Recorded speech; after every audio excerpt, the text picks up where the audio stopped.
Bismillahirrahmanirrahim. Assalamualaikum warahmatullahi wabarakatuh. Alhamdulillah, wassalatu wassalamu ala rasulillah wa ala alihi wa sahbihi wa mawalah wa la hawla wa la quwwata illa billahi wa ba'du. Baik, kita lanjutkan bagian kita masih membahas tafsir surah Al-Baqarah dan kita masuk pada ayat ke-92 dan seterusnya.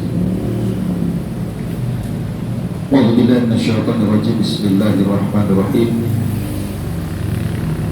Wa laqad ja'akum Musa bil bayyinati thumma takhadtumul ijla min ba'dihi wa antum zalimun. Wa idh akhadna mitsaqakum wa rafa'na fawqakumut tura khudhu ma atainakum biquwwatin wasma'u qalu sami'na wa asayna wa ushribu fi qulubihimul ijra bi kufrihim qalu qul bi'sa ma ya'murukum bihi imanukum in kuntum mukmin.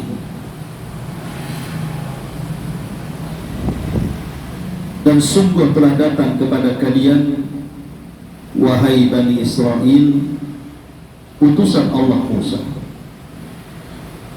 bil bayyinat, dengan membawa segudang bukti dan juga mukjizat.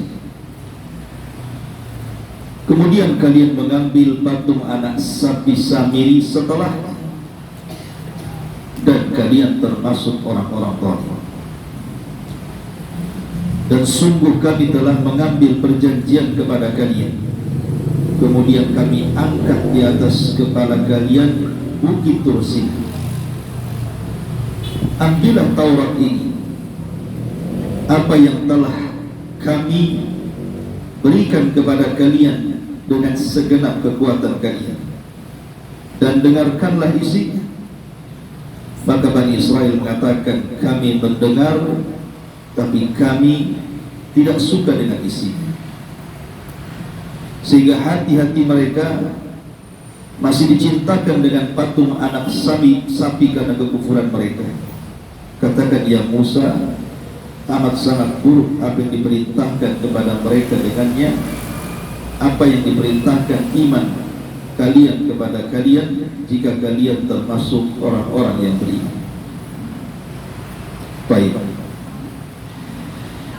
di dua ayat ini bicara tentang kisah Nabi Musa alaihi salatu wassalam dan juga mukjizat Nabi Musa alaihi salatu wassalam. Kemudian tentang patung anak sapi Samiri. Kemudian juga kisah tentang dianugerahkannya mukjizat Taurat kepada Musa dan diangkatnya bukit Tursinah di atas kepala Bani Israel. Jadi mencakup beberapa kisah di dua ayat ini. Di sini Allah mengatakan, laqad ja'akum Musa bil bayyinah. Sungguh telah datang kepada kalian Nabi Allah, Nabi Musa. Kita tahu bahwa Nabi Musa adalah termasuk dari nabi-nabi atau rasul-rasul yang dikategorikan ulul azmi minar rusul karena kesabaran. Yang kedua juga Musa digelari dengan Kalimur Rahman. Satu-satunya nabi yang digelari Kalimur Rahman adalah Nabi Musa. Walaupun bukan hanya Musa saja Kalimur Rahman itu. Maksudnya Kalimur Rahman itu nabi yang diajak bicara secara langsung tanpa perantara. Di sana ada Nabi Adam, di sana ada Nabi kita Muhammad SAW. Karena hanya 3 nabi yang pernah diajak dialog langsung tanpa penerjemah. Adam di surga, Nabi Musa di Bukit Tur Sinah dan Rasul saat peristiwa Mi'raj di Sidratil Muntaha. Tetapi gelar Kalimur Rahman itu hanya melekat kepada Nabi Musa, dan itu terlihat pada perdebatan antara Nabi Allah Adam dengan Musa.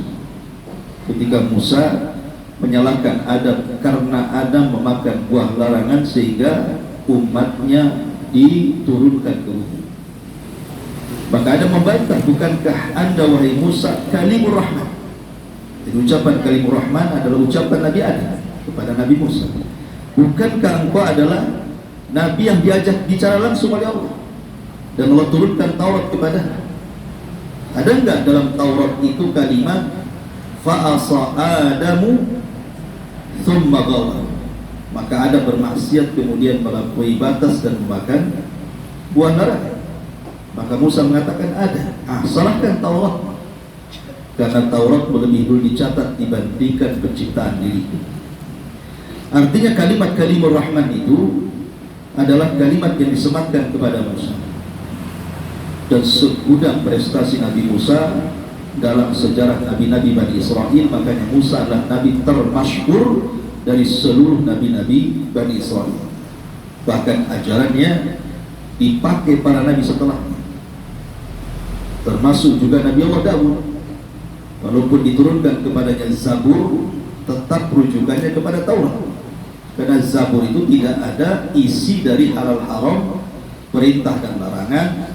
Zabur itu hanya isinya tentang al-hikam wal bawaid wal raqaib, hanya bicara tentang kalimat-kalimat kebijaksanaan, hanya bicara tentang wejangan-wejangan yang bagus atau hal-hal yang bisa merenyuhkan hati saja. Dalam kitab Zabur tidak ada halal haram, ya, tidak ada perintah larangan, karena sifatnya taronum saja. Lalu kemana hukum yang digunakan Daud ketika berhukum kepada Bani Israel? Yang mengacu pada Taurat. Karena kitab Taurat itu kitab acuan sampai turunnya Injil. Baru kemudian orang beralih kepada Injil gitu ya. Artinya bahwa Musa itu nabi yang paling masyhur dari nabi-nabi Bani Israel. Kemudian Allah mengatakan bil bayyinati. Musa datang dengan segudang bayyinat. Maksud bayyinat di sini artinya mukjizat. Allah Subhanahu wa taala membekali setiap nabi itu mukjizat. Tentu ada tujuannya, salah satunya menguatkan bahwa dia adalah nabi. Menguatkan bahwa dengan adanya mukjizat itu dia seorang nabi atau seorang rasul. Makanya mukjizat itu hanya dimiliki para nabi saja. Yang kedua, menguatkan ajaran yang diajarkan para nabi dan rasul, bahwa itu sebuah kebenaran datang dari Allah Subhanahu wa taala. Kadang mukjizat itu ada yang berupa azab untuk menakut-nakuti.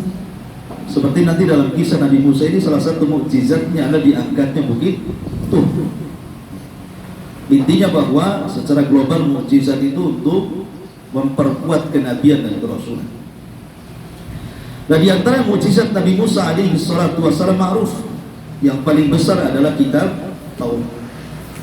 Mukjizat yang paling besar adalah kitab Taurat. Kemudian juga di antara mukjizat Nabi Musa yang paling besar adalah asa Musa, tongkatnya Nabi Musa. Ada sebagian ulama mengatakan bahwa di antara makhluk yang jadi begitu saja tanpa ada asal itu 3 makhluk.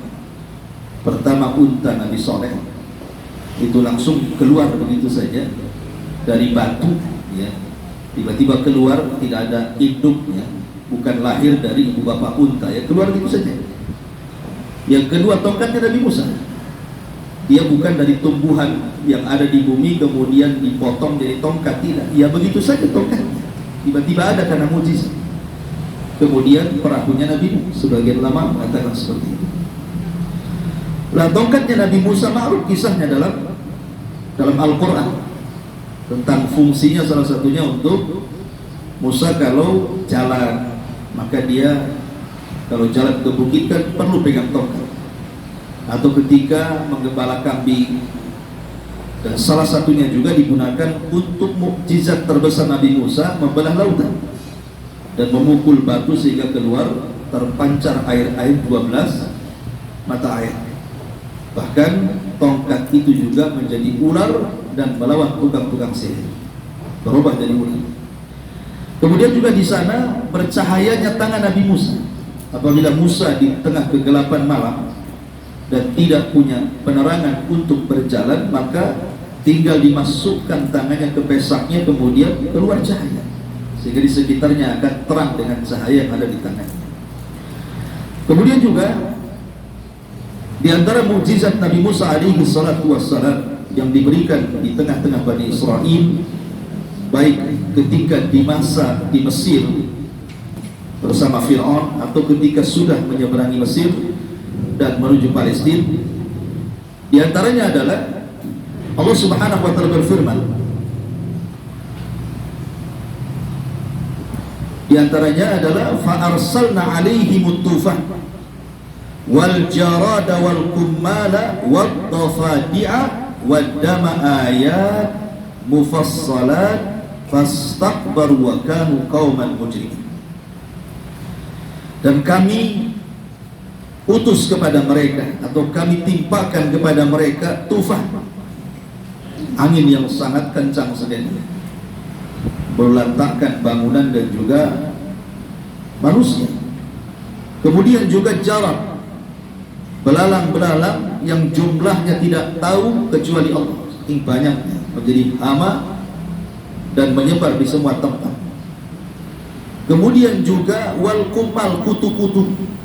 Kutu-kutu ada di mana-mana, di rumah, kamar, semua ada kutu. Kemudian waddafadi, kodok-kodok di mana-mana, termasuk juga waddam dan darah. Darah yang merubah air bersih jadi darah, sungai jadi darah, gitu ya. Kemudian sumber-sumber air jadi darah dan begitu seterusnya. Termasuk juga ketika terjadi paceklik yang berkepanjangan, kemudian mereka datang kepada Nabi Musa agar Musa berdoa kepada Allah, maka Musa pun berdoa, akhirnya kemudian turun hujan dan menghilangkan paceklik. Tapi mereka juga tidak beriman kepada Allah Subhanahu wa taala. Termasuk juga mukjizat Nabi Musa alaihi salatu wassalam, ketika Nabi Musa alaihi salatu wassalam berada di bukit atau di Ardut Tih, di negeri linglung, negeri perjanjian, Musa meminta kepada Allah Subhanahu wa taala untuk didatangkan makanan dari langit, maka turunlah manna dan salwa. Karena mereka tidak bisa keluar dari padang pasir itu. Artinya di padang pasir tahulah tidak ada pohon, apalagi buah-buahan, apalagi makanan, sehingga mereka kelaparan. Maka Musa berdoa kepada Allah untuk diturunkan makanan. Turunlah manna dan salwa. Itu mukjizat. Tapi subhanallah, Nabi Musa ini memang diutus kepada kaum yang dilaknat, khususnya bangsa Yahudi, bukan Bani Israel. Karena Bani Israel itu keturunan Yakub, tapi Yahudi itu sebuah keyakinan. Bedakan antara Bani Israel dengan Yahudi. Kalau Yahudi itu sebuah agama, keyakinan ya, makanya ada agama Yahudi, agama Nasrani, agama Majusi, agama Islam gitu. Tapi kalau Bani Israel itu lebih umum, karena Bani Israel itu keturunan Yakub. Israel itulah nama lain daripada Yakub. Anak-anak Yakub itu ada jadi Nabi Yusuf. Ada orang-orang baik, tidak semua jahat gitu. Tapi kalau sudah dikatakan Yahudi, maka Yahudi itu umat yang sangat terbunuh. Banyak kezaliman, memakan harta haram, memakan harta riba. Mereka suka memakan yang kuat ke yang lemah dan begitu seterusnya. Nah, Musa itu diutus kepada bangsa khususnya Yahudi yang sedemikian rupa wataknya ini. Diberikan mukjizat, beriman, kufur lagi. Nanti diberikan mukjizat, beriman, kufur lagi. Asli seperti itu saja. Makanya kenapa Nabi SAW sampai mengatakan rahimallah akhu Musa, rahimallah akhu Musa udhiya kathiran fasabar. Semoga Allah merahmati akhu Musa, saudara Musa. Dia banyak diuji Bani Israel, tapi memang dia Nabi yang sabar ya. Nabi saja memuji kesabaran Nabi Musa. Makanya di antara ketika faedah Rasul SAW dipertemukan Musa di langit ke-6 sebelum dia naik langit ke-7 berjumpa dengan Ibrahim. Salah satu faedahnya, kata Al-Hafidz Ibnu Hajar, supaya Nabi SAW melihat sejarah Musa, bagaimana sabarnya dia mengobati Bani Israel. Nah, kau juga harus seperti itu, gitu maksudnya. Baik, Allah mengatakan bil bayyinati tsumma takhadtumul ijla min ba'dihi wa antum dhalimun. Tetapi kalian masih juga mengambil patung anak sapi yang dibuat samiri setelahnya, dan kalian menjadi hamba Allah yang zalim. Jadi begini, ibu yang muliakan Allah Azza wa Jalla, ketika Bani Israel berada di Mesir, karena mereka sudah berabad-abad di Mesir kan, sejak zaman Nabi Yusuf sampai era Nabi Musa itu kan ratusan tahun setelah itu. Sehingga mereka terbiasa menyembah berhala. Dan berhala yang disembah orang-orang Mesir itu, mereka menuhankan sapi, patung-patung sapi. Sehingga ketika datang Nabi Musa, kemudian merubah keyakinan dan ajaran mereka, mentauhidkan Allah dari sesembahan berhala kepada mereka, itu susah sekali menghilangkan keyakinan itu. Susah gitu, untuk menghilangkan keyakinan itu susah sekali. Padahal mereka ketika diajak oleh Nabi Musa menyelamatkan diri dari Fir'aun, mata mereka lo memandang bagaimana Fir'aun ditenggelamkan, pasukannya ditenggelamkan. Mereka melihat, artinya bahwa mereka menyaksikan betul apa yang dijanjikan Nabi Musa kepada mereka. Tetapi baru saja menyeberangi lautan, tiba-tiba kemudian lewat di sebuah desa. Di situ, desa itu para penyembah berhala patung anak sapi. Tiba-tiba kemudian sebagian mereka mengatakan kepada Musa, ij'al lana ilahan kama lahum alihah. Wahai Musa, jadikanlah Tuhan kayak gitu juga, katanya, sebagaimana dulu kami melakukan. Maka Musa marahlah dan mengatakan, Allahu Akbar, innakum qaumun tajhalun. Kan umat yang bodoh sudah diberikan hidayah tauhid kok kufur pula gitu. Baru saja diseberangkan saja sudah masih rindu dengan Tuhannya gitu. Jadi memang sulit. Dan ini pelajarannya. Orang kalau kita lihatlah, mungkin ibu yang punya keluarga di kampung yang masih lekat dengan tradisi, kemudian nenek moyang, adat istiadat, kemudian ibu mendakwai mereka, itu berat kayaknya kan. Supaya merubah mereka itu berat. Karena juga Bani Israel seperti itu, berat sekali. Makanya perlu kesabaran merubahnya pelan-pelan. Terkadang kita pula jadi sasaran marah mereka, kita pula yang disalahkan seolah-olah mereka benar, kita salah. Lah itulah yang dihadapi Nabi Musa seperti itu kepada Bani Israel. Jadi ketika kemudian Nabi Musa alaihi salatu wassalam terus mengajak Bani Israel, sampai akhirnya sampailah di sebuah padang pasir yang sangat luas, dan setelahnya akan melewati Ariha, dan setelah Ariha itu melewati Baitul Maqdis, yang mereka tuju adalah Baitul Maqdis. Nabi Musa itu sebenarnya sudah menjanjikan, kurang apa Nabi Musa? Kita akan menguasai Baitul Maqdis. Tenang, Allah sudah menjanjikan kemenangan. Nabi tidak mungkin dusta ngomong itu.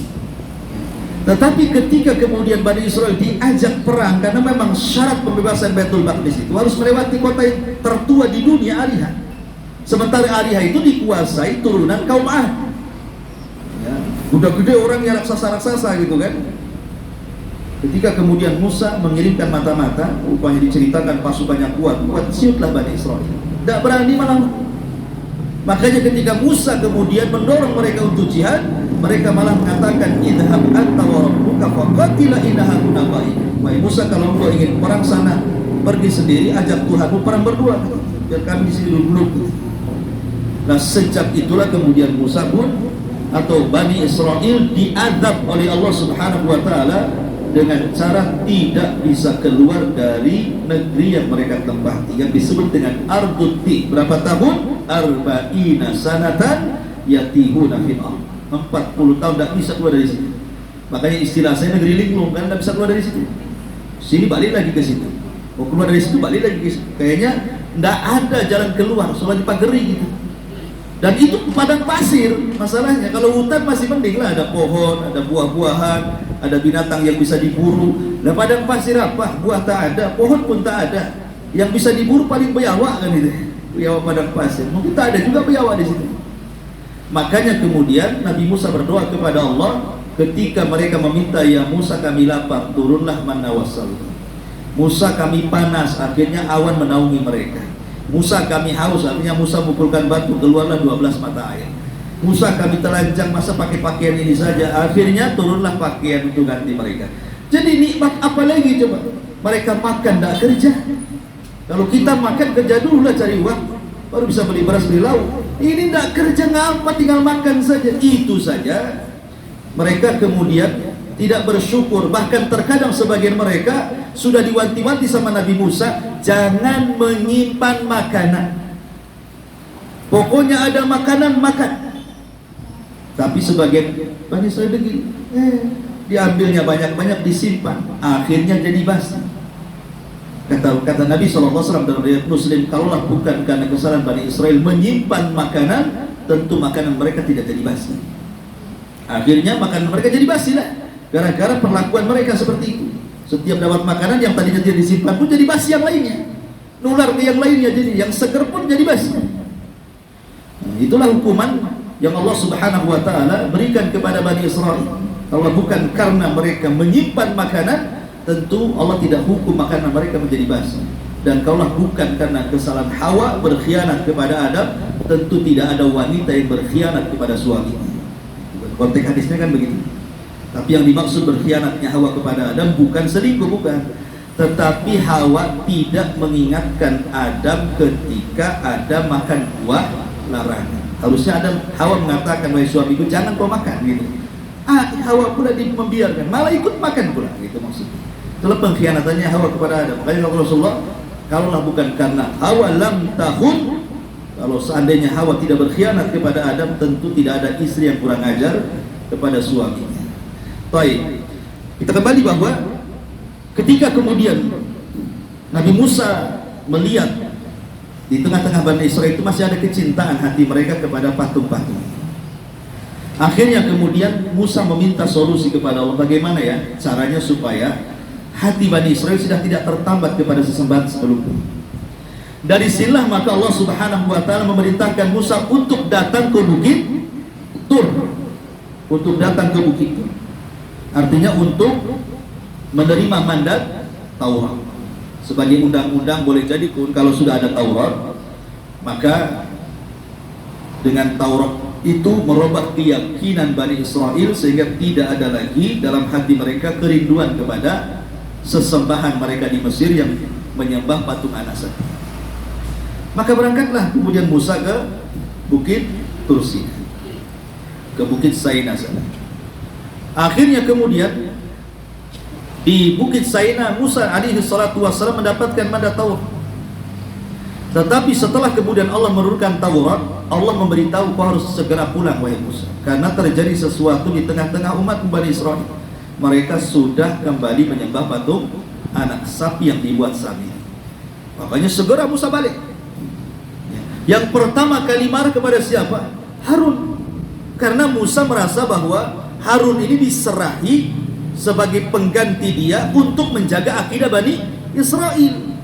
Untuk dijaga, malah dijaga Harun, malah sebagian besar malah murtad kemudian. Makanya saking geramnya Musa kemudian menjambak kepala Harun dan janggutnya, kemudian marah. Tapi Harun mengatakan, ya ibna akhi la takut pilih yati wala birasi, janganlah kau pegang kepalaku, lepaskanlah janggutku, ya. Inni khasyitu an taqula farraqtu baina Bani Israil. Aku takut kau menyangka aku ini cari muka di tengah-tengah Bani Israil ini, seolah-olah aku ingin gantikan kamu. Enggak, ya kata ini enggak ada tujuan itu. Masalahnya kau ini kuat ditakuti Bani Israil, aku ini tidak ditakuti Bani Israil, bahkan mereka hendak membunuhku, bisa apa aku kan itu. Makanya dilepaskan oleh Nabi Musa, kemudian dipanggil beang keroknya siapa? Samir. Ya, kemudian Musa mengatakan, fama khatbuka ya Samir. Sini Musa, saya mau tanya, apa yang mendorongmu melakukan seperti itu? Kau sesatkan Bani Israil, kau buat mereka menyembah patung anak sapi yang kau buat. Maka Samiri mengatakan, basartu bima lam yubsur bi wa qabadtu qabdatan min atharir rasul fa nabattuha wa kadzalika sawwalat li nafsi. Dengan entengnya Samiri, masalahnya begini, aku punya penglihatan yang orang tidak bisa melihat. Maksudnya Samiri mampu melihat malaikat Jibril saat menyeberang bersama-sama Musa membawa Bani Israil kan bersama Jibril. Kemudian ketika Musa bersama Jibril, dilihatlah oleh Samiri. Samiri menganggap ini bukan orang biasa. Yang berjalan sama Musa itu bukan biasa, pasti ini malaikat.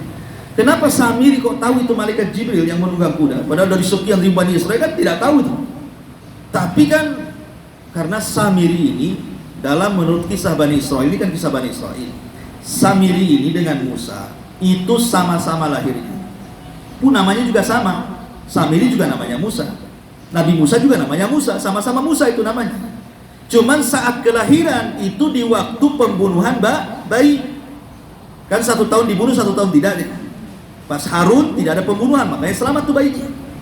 Pas tahun pembunuhan lahir 2 bayi, 1 Nabi Musa, 1 Musa Samiri.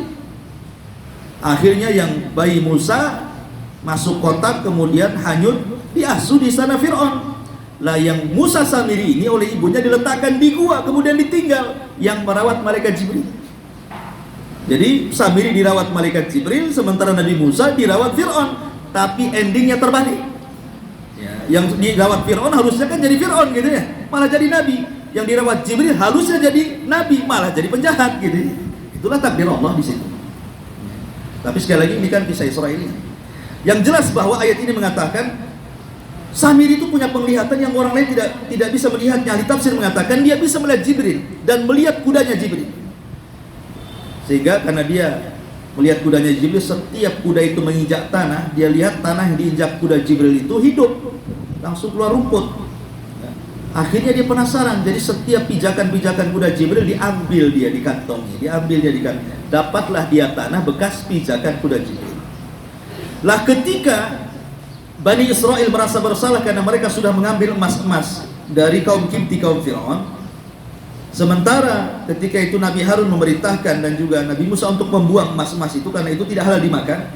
Lah setelah dibuang, dikutip pula sama Samiri itu, emas-emas itu dikutip, dikumpulin. Itulah yang kemudian dibentuk menjadi patung anak sapi yang terbuat dari emas, karena dilempar oleh Bani Israel, karena kata Nabi mereka tidak halal dimakan. Karena itu kan mereka ngambil, sebagiannya mencuri, sebagiannya upah dan belum dibayar gitu ya. Artinya mereka ngambil upah duluan, bekerja kepada kaum Kipti, belum kerja sudah diambil gajinya. Sehingga akhirnya emas-emas itu dilempar. Diambillah Samiri, dibentuklah patung anak sapi. Kemudian setelah jadi patung anak sapi dicetak, lah tanah bekas pijakan Jibril itu dimasukkan ke dalam patung itu. Tiba-tiba hidup. Tetapi tidak hidup semuanya, hanya mengeluarkan suara. Kemudian Samiri mengatakan, lihat Musa jauh-jauh lah cari Tuhannya ke Bukit Tur, padahal Tuhannya ada di sini kan. Maksudnya patung anak sapi. Akhirnya kemudian sebagian besar Bani Israel menyembah patung anak sapi. Datanglah Musa kaget bukan kepalang karena baru ditinggal 40 malam bisa murtad. Bayangkan ya, 40 malam tuh Bani Israel itu ditinggalkan Musa sudah murtad. Lah sepanjang mereka dari Mesir menyeberangi, kemudian di perjalanan macam-macam peristiwa, masih kurang yakin pula itu ajaran Musa. Makanya ketika Musa datang marah, disinilah kisah dimulai, wa id akhadna mitsaqakum wa rafa'na fawqakum tur. Dan sungguh kami ambil perjanjian kalian dan kami angkat kepada kalian di atas kepala kalian bukit Tur. Ada perbedaan redaksi antara surah Al-Baqarah dengan surah An-Nisa. Di dalam surah An-Nisa, ya. Jadi di dalam surah An-Nisa itu perbedaannya disebutkan bukit Tur dulu, baru Bani Israel. Perhatikan ya, dalam surah An-Nisa Allah Subhanahu wa taala mengatakan dalam surah An-Nisa, wa idh nataknal al-jabala fawqahum ka'annahum dhullatun wa dhannu annahu waqi'un bihim khudhu ma atainakum biquwwatin wadhkuru ma fihi la'allakum tattaqun. Dalam surah An-Nisa, ini perbedaannya antara surah Al-Baqarah dengan surah An-Nisa. Di dalam surah Al-Baqarah, baik di ayat yang lain, itu didahulukan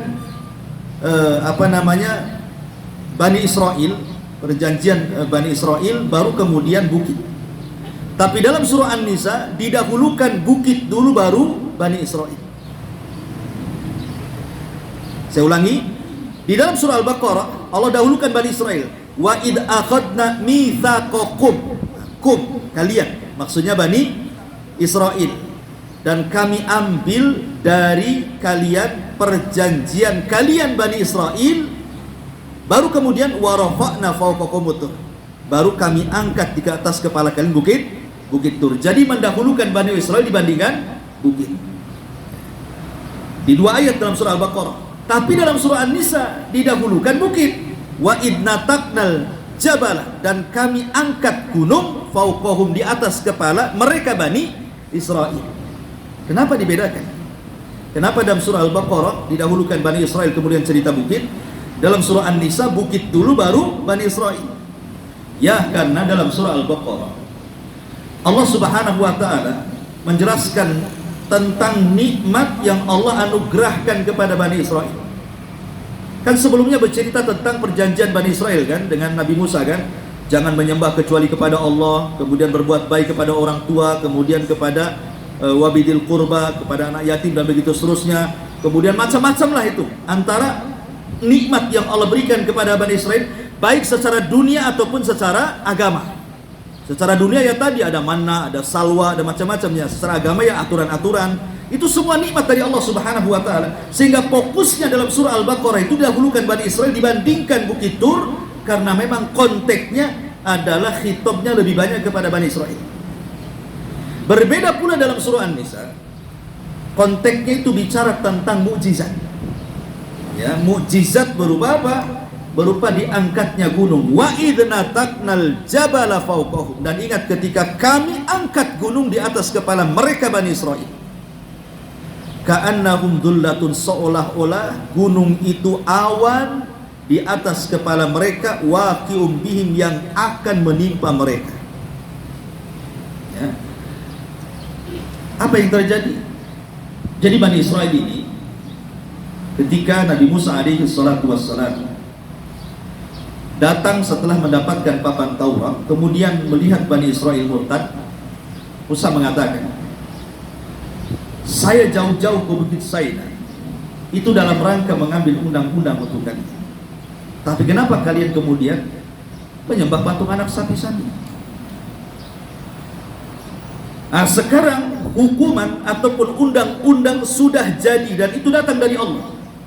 Tidak boleh Anda membantah undang-undang Allah, karena sudah ada. Kalau kemarin ya belum ada, sekarang sudah ada. Tiba-tiba Bani Israel mengatakan, idzan unsyurha, kalau begitu kasih tahu mana gitu, apa isinya, kata Bani Israel. Kata Nabi Musa alaihi salatu wassalam, kalian harus taat dengan undang-undang. Mereka mengatakan tidak, kami harus lihat dulu isinya. Kalau seandainya isinya meringankan, kita amalkan. Kalau isinya memberatkan, ya tidak perlu kita amalkan. Nah, itulah. Makanya kemudian Allah mengatakan di dalam ayat tadi, khudhu ma atainakum biquwwatin wasma'u. Wasma'u. Khudhu ma atainakum biquwwatin wasma'u. Dalam surah Al-Baqarah yang lainnya, wasma'u, dengarkan. Ambillah apa yang kami datangkan kepada kalian dengan Taurat ini, bikuatin, dengan sekuat tenaga kalian, wasma'u, dengarkan. Disuruh dengarkan tuh. Tetapi mereka mengatakan, qalu sami'na wa asaina, ya kami dengar tapi kami maksiatkan. Ini bahasa mereka, ya kalau cocok kami amalkan, tak cocok kami tinggalkan. Makanya Nabi SAW pernah marah di hadapan para sahabat itu ketika turun ayat, di mana ayat ini disebutkan di dalam hadis Nabi SAW. Ayat yang turun adalah bicara tentang surah Al-Baqarah ayat 284. Jadi ayatnya itu yang turun 184 Al-Baqarah. Lillahi ma fis samawati wa ma fil ard, wa in tubdu ma fi anfusikum aw tukhfuhu yuhasibkum bihillah fayaghfiru liman yasha wa yu'adzibu man yasha wallahu ala kulli syai'in qadir. Ketika ayat ini turun, berat bagi para sahabat. Berat sekali. Kalau yang apa namanya, yang tampak dihisab gak masalah, dan yang gak tampak dihisab juga jadi masalah. Kami tidak bisa ini mengamalkan ayat ini, terlalu berat. Makanya ketika kemudian mereka sahabat merasa berat untuk mengamalkan ayat ini, Nabi marah. Kemudian Nabi mengatakan, ataquluna kama qalat Banu Israil li Musa sami'na wa asaina. Apakah kalian akan mengatakan seperti yang dikatakan Bani Israil? Kami mendengar kemudian bermaksiat. Qulu sami'na wa ata'na. Katakan kami dengar, kami taat. Maka setelah itu para sahabat tidak berani lagi dan mengatakan sami'na wa ata'na. Lah Bani Israil juga sama, mereka mengatakan ya kalau ini mudah kami amalkan, kalau berat ya nggak mungkinlah kami amalkan. Dari situlah maka Musa emosi berdoa kepada Allah, diangkatlah bukit Tur. Ingat bukit dengan gunung berbeda. Kalau gunung kan besar, pasak bumi, bukit kan kecil. Jadi bukit itu diangkat oleh Allah, bukit Tur Sina di atas kepala mereka. Allah mengatakan wa rafa'na fawqakumut Tur, diangkatlah bukit Tur itu di atas kepala Bani Israil. Kemudian ketika diangkat bukit itu di bawah di atas Bani Israil, yang Allah Subhanahu wa taala katakan tadi ka'annahum dhulalun, seperti awan yang menaungi di atas kepala mereka. Kata Nabi Musa, khudu ma atainakum biquwah. Kalian mau ngambil isi Taurat dengan semampu kalian, atau bukit itu akan ditimpakan Allah ke kepala kalian. Akhirnya mereka langsung sujud, tetapi sujudnya tidak lengkap. Jadi yang nempel itu pipi kiri, pipi kanan sambil lihat gunung. Jadi kalau kita kan pas sujudnya, sujudnya gini. Kalau kita kan gini, jadi segini mana? Jadi yang nempel itu di sebelah sini saja, pipi kanannya ke atas. Itulah sujudnya Yahudi. Sampai sekarang. Kenapa? Orang-orang Yahudi sujudnya seperti itu karena mereka meyakini sujud seperti itu bisa menolak bala. Ya kan? Mereka meyakini seperti itu, menolak adab. Karena mereka ketika sujud, pipi kirinya nempel, pipi kanannya ke atas, mata kanannya sambil melirik gunung. Sambil mereka bertobat, sami'na wa ata'na. Kalau sekarang ialah kami dengar, kami taat. Akhirnya gunung itu pergi lagi. Berarti selamat dari adab gunung. Makanya sujud seperti itu adalah keyakinan Yahudi untuk tolak bala. Itu maksud. Sujudnya kayak gitu sampai sekarang, miring. Jadi pipi kiri saja yang nempel, pipi kanan nggak nempel. Itulah sujud, caranya sujudnya orang-orang Yahudi itu sampai sekarang. Lihat orang-orang Israel itu kalau sujudnya. Jadi di sini akhirnya kemudian ketika Allah Subhanahu wa taala kemudian melihat kesungguhan mereka untuk bertobat, maka dibalikanlah bukit Sinai. Kemudian Musa pun membacakan konsekuensi penyembahan mereka terhadap patung anak sapi. Apa konsekuensi dan undang-undang Taurat itu? Faktulu anfusakum, kalian harus saling bunuh-bunuhan. Ambil pulang, ambil pedang, pisau, golok, ambil masing-masing bawa senjata. Tusuk-tusukan kalian di situ sampai mati. Nah, sekarang kan bingung. Tobat mati, ya kan? Tak tobat mati. Udah mati kan itu. Kalau tak tobat matinya digempur sama gunung, ya kan? Kalau tobat matinya tusuk-tusukan. Tapi bagaimanapun meninggal di atas tobat jauh lebih baik dibandingkan meninggal karena kesyirikan dan adab. Sebab kalau mereka sampai ditimpa bukit, berarti suul khotimah. Mereka mati di atas kesyirikan, habis itu diadab kan dia. Tapi kalau mereka kemudian bunuh-bunuhan, artinya mereka taubat dari kesyirikan dan mereka mati dalam kondisi di atas taubat husnul khotimah. Akhirnya mereka taubat semuanya. Dan bukit dikembalikan dan sebagian besar akhirnya bunuh-bunuhan. Yang mengatakan jumlahnya sampai 70.000. Bayangkan 70.000 orang yang murtad. Masih alhamdulillah kita ini orang Islam, kalau umpamanya sudah pernah ke dukun, ya kan, pernah jimat, pernah melakukan kesyirikan, tidak syahadat, tidak diulangi, jimatnya dibuang, selesai, tinggal memperbaiki diri kan. Jadi tobatnya kita tidak perlu kemudian ambil baygon, minum, tidak perlu. Seperti Bani Israil harus mati. Kita tidak perlu. Syariat Muhammad SAW itu lebih ringan daripada syariat dulu. Itu saja tidak disyukuri. Masih saja banyak orang yang maksiat. Dari sini faedahnya, jangan sampai beriman karena terpaksa. Itu faedahnya.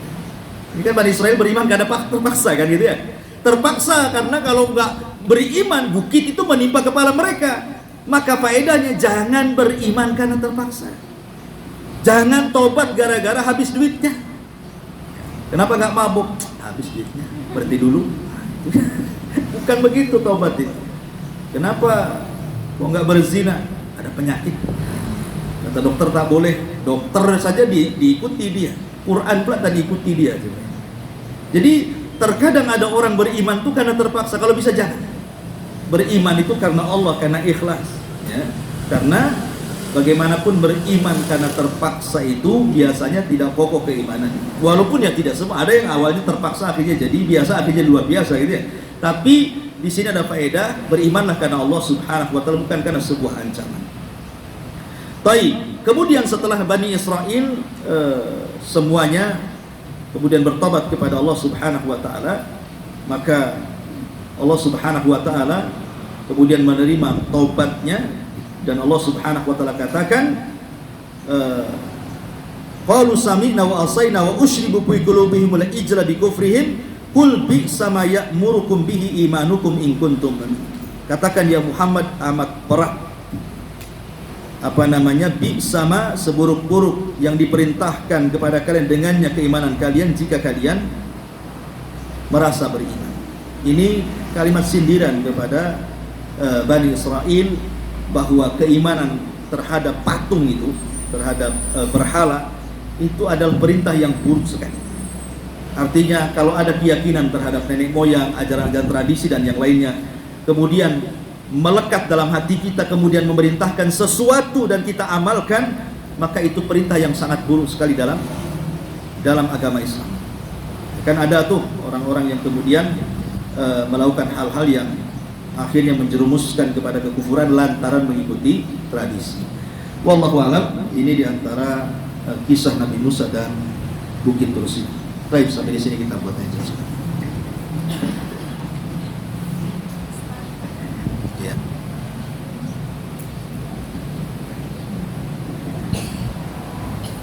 Ustaz, Ya. bagaimana jika ada orang yang berdoa semoga ada mukjizat Allah dari kesembuhan, itu gimana Ustaz? Bagaimana kalau berdoa semoga ada mukjizat Allah bagi kesembuhan? Bahasa mukjizatnya. Ya kalau istilah mukjizat secara bahasa ya apa-apa. Tapi kalau secara istilah ya nggak mungkin datang lah. Mukjizat secara bahasa kan keanehan, di luar keanehan yang tidak dimiliki orang. Tetapi kalau seandainya yang dimaksud mukjizat itu maksudnya keanehan yang diberikan orang lain, mustahil kan? Ya maksudnya mukjizat ini dalam secara bahasa, bukan secara istilah. Ya boleh-boleh saja kalimat itu, tidak ada masalah. Allah.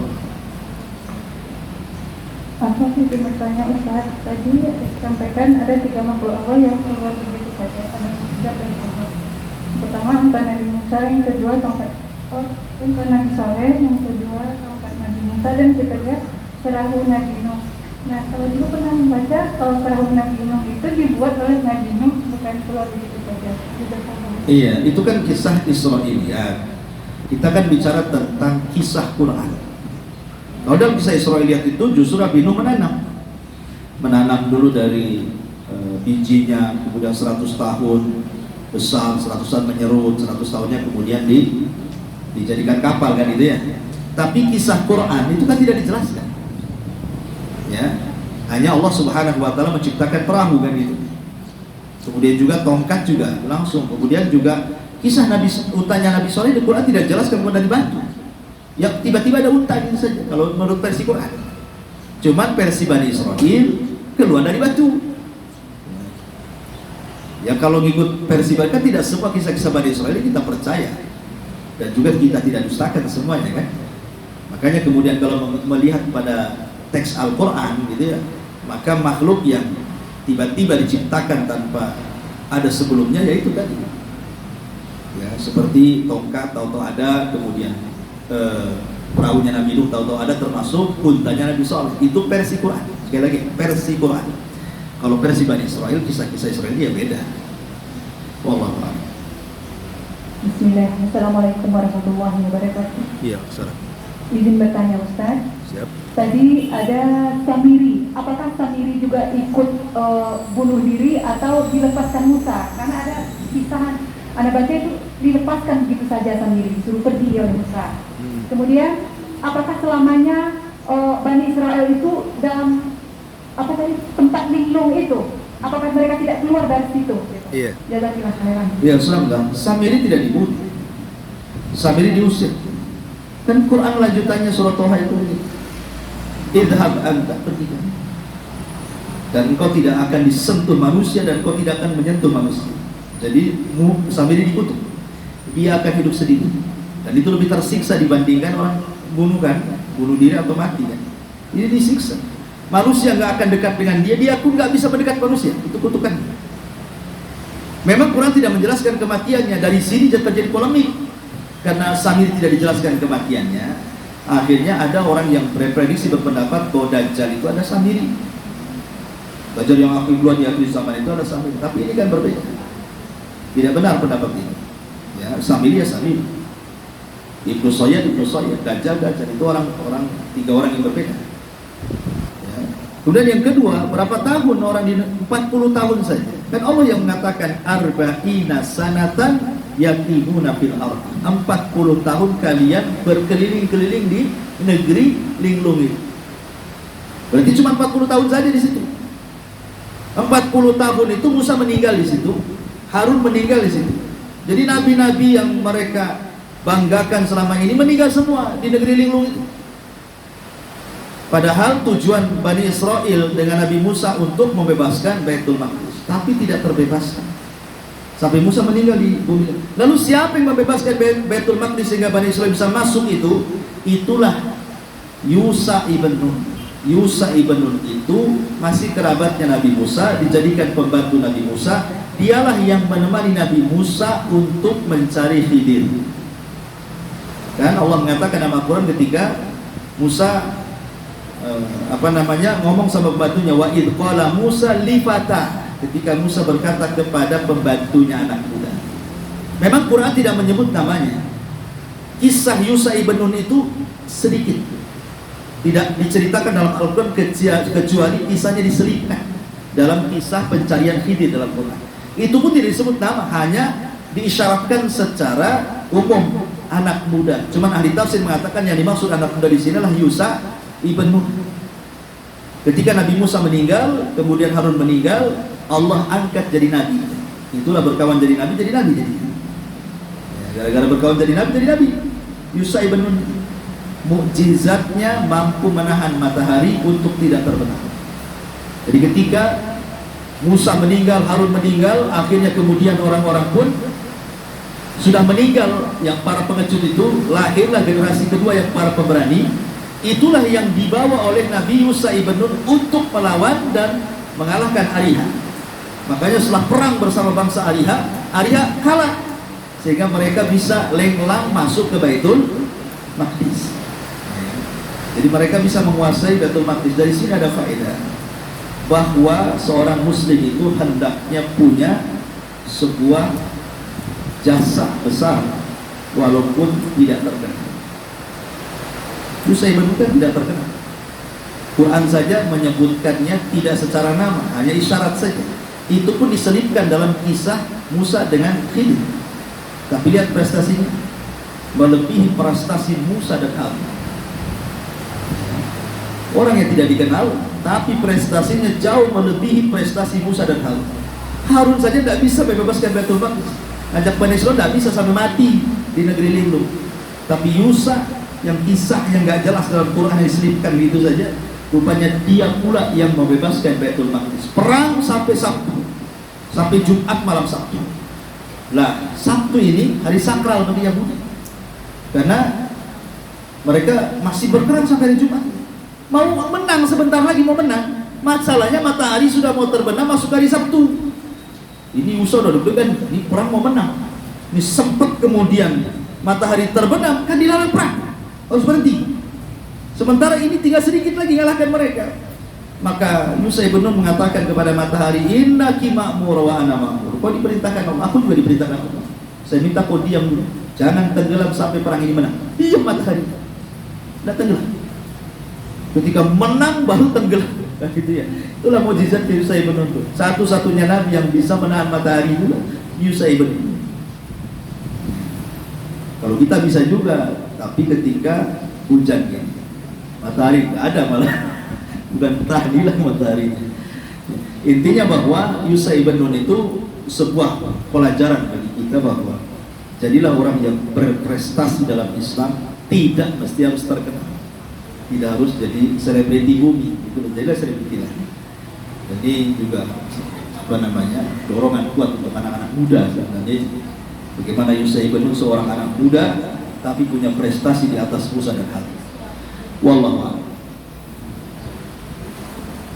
Assalamualaikum Ustaz. Ustaz, tadi kan disebutkan di surah Al-Baqarah ayat 284 itu Rasulullah sempat memarahi sahabat ketika ayat itu turun, dan kekhawatiran sahabat saat itu apabila dia menyembunyikan perasaan lintasan-lintasan hati yang itu juga akan dihisab oleh Allah Subhanahu wa Ta'ala. Apakah ayat 284 ini kemudian dimansuhkan ke ayat 285, Ustaz? Iya. Setelah mereka mengucapkan samina wa ata'na. Setelah mereka mengucapkan, kan Rasul mengatakan sudahlah kali itu bahasanya, jangan rewel, dengerin aja samina wa ata'na, nanti akan datang kemudahan bagi kalian. Akhirnya mereka mengatakan sami'na wa ata'na, turun la yukallifullahu nafsan illa usaha. Turun ayat ini menghapus ayat sebelumnya, karena tidak mungkin manusia itu lepas daripada niat jahat. Siapa yang lepas dari niat jahat? Nggak ada manusia itu yang hatinya bersih dari awal sampai mati. Nggak ada cerita. Sahabat aja nggak bisa kayak gitu. Pasti suatu ketika ada niat jahat, niat buruk itu ada. Maksudnya niatnya aja. Ya mungkin ada hasadnya, ada dendamnya, ada marahnya, namanya hati. Nah kalau yang seperti ini juga dihisab kan berat jadinya. Berarti tidak ada orang yang selamat dari hisab kalau begitu. Kalau semua bisikan hati dihisab, makanya sahabat berat. Ini yang ini nggak bisa kami amalkan Rasul begitu. Ya namanya sahabat manusia juga, kadang marah, kadang dendam, kadang ini, kadang itu, manusia gitu. Cuman hati mereka jauh lebih baik dibanding hati kita. Makanya kemudian mereka mengatakan khusus ayat yang ini tidak bisa kami amalkan Rasul. Kalau Rasul marah, kamu pun seperti Bani Israil, mengatakan kami dengar kemudian maksiat, katakan kami dengar, kami taat, nanti Allah datangkan kemudahan. Akhirnya mereka pun mengatakan sami'na wa ata'na, datanglah ayat la yukallifullahu nafsan illa usaha. Allah tidak akan membalas sesuatu yang kita tidak mampu. Kalau tidak mampu, insya Allah akan maafkan. Itu maksudnya. Ya. Wallahu a'lam. Ya. Baik, kalau sudah tutup saja. Sebelumnya saya ada titipan kalender untuk murid saya. Mungkin ibu-ibu yang mau cari kalender nanti bisa menghubungi murid saya. Subhanallahi wa bihamdika, asyhadu an la ilaha illa anta, astaghfiruka wa atubu ilaik. Wallahu ta'ala. Assalamualaikum warahmatullahi wabarakatuh.